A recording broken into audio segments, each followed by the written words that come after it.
toho času sa mi ako keby sa mi darilo všetko, čo som chcela, na čo som siahla, ale cítila som, že toto nie je to, hej, že ja chcem zarábať viac peňazí s oveľa väčšou ľahkosťou. A veľmi dlho, keď som spolupracovala s rôznymi mentormi, tak každý z nich mi niečo dal.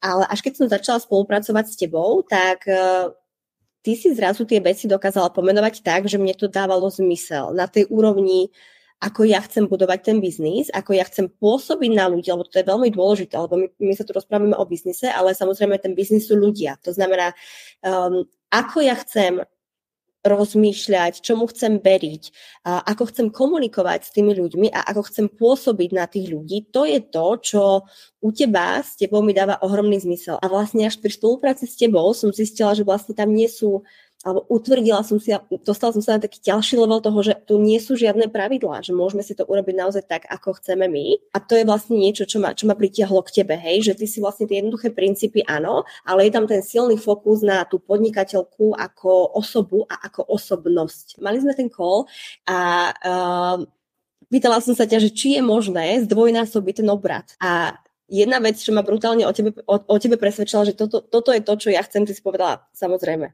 Ja nemám žiadnu pochybnosť o tom, že je to možné. A vtedy ja som proste si povedala, OK, tak ona niečo vie, čo ja neviem a ja to chcem. Ja to chcem tiež, hej. A vtedy som si povedala, OK, tak ja sa chcem učiť od niekoho, kto sám verí vo mňa, v môj biznis a v seba, že mi tam pomôže sa dostať.